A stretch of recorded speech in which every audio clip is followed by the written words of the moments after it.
When 26-year-old pediatric nurse Elena Navarro vanishes from her apartment without a trace, police assume she walked away voluntarily. But everything changes after her sister releases a voicemail recorded just hours before Elena disappeared. Beneath the sound of her terrified breathing, investigators hear another woman whispering Elena's full name from inside an apartment that had supposedly been empty for 8 months. No one entered the building. No one left the floor. And Elena's phone never moved. So who was upstairs? There's a certain kind of silence you only hear in apartment buildings after midnight. Not quiet, not peaceful. The kind where every sound feels misplaced. A pipe groaning somewhere behind the walls. Footsteps that stop the second you notice them. A television humming in another unit even though nobody's awake. And sometimes, you hear something you can't explain. At 2:13 a.m. on October 11, 2024, Elena Navarro called her older sister and left a voicemail that investigators would later describe as deeply disturbing. At first, it sounds ordinary.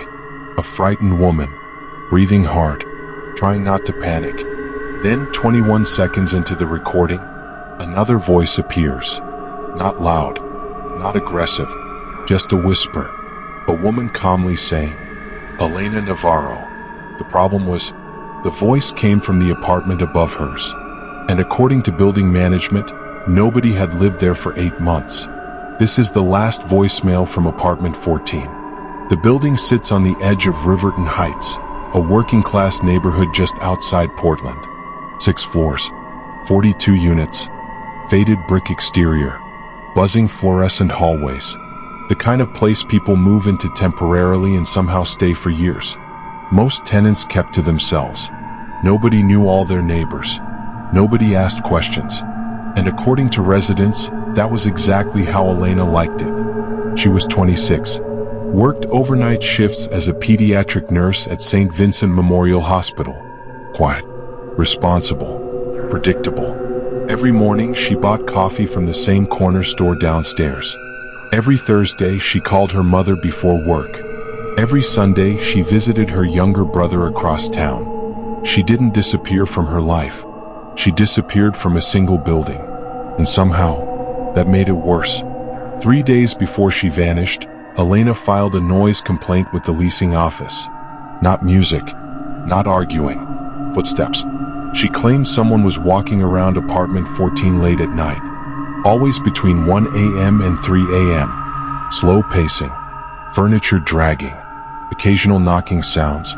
At first, management ignored it because apartment 14 was empty. The previous tenant, a graduate student named Mara Vance, had broken her lease 8 months earlier and moved out suddenly.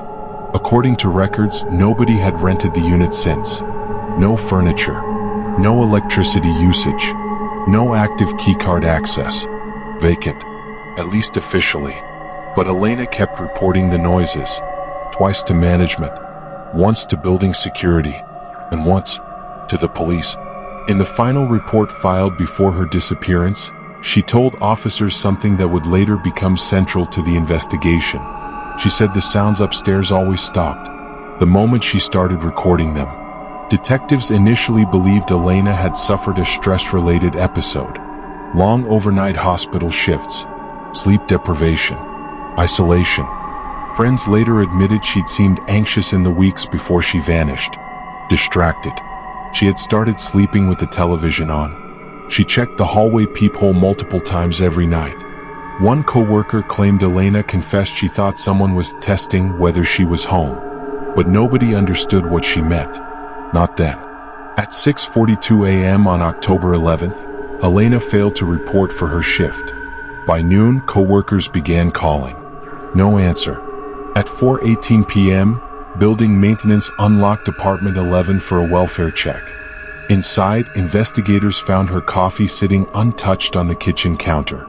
Her purse was still there. Her nursing badge. Her shoes. The shower was damp, and her phone was missing. There were no signs of forced entry. No blood. No struggle, nothing stolen. The apartment looked like someone had simply paused their life in the middle of an ordinary morning. Then detectives checked the building security footage. And that's where the case stopped making sense. Because between midnight and 7 a.m., nobody entered or exited the 5th floor. Not Elena. Not a visitor. Not maintenance. No stairwell activity. No elevator stops. Nothing. Yet Elena's phone continued pinging inside the building for nearly 11 hours after she disappeared, moving occasionally, floor to floor, sometimes stopping directly above her apartment. Apartment 14. Investigators searched the vacant unit 2 days later. Dust covered the hardwood floors. No furniture. No food. No signs anyone had been living there. But near the center of the empty living room, they found something strange.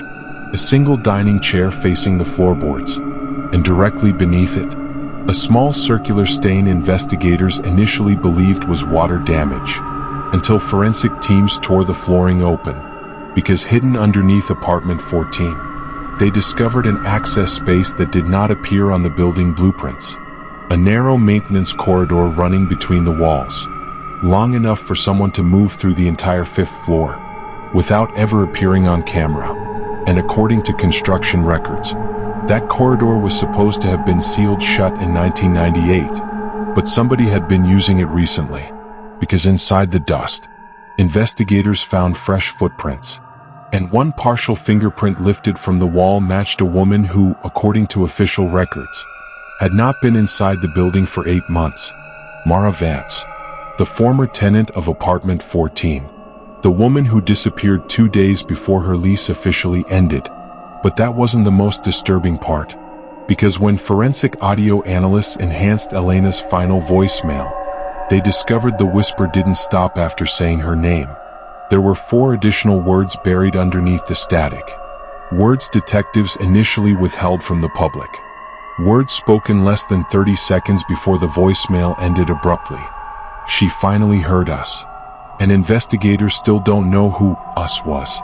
If nobody lived upstairs, who was waiting inside the walls?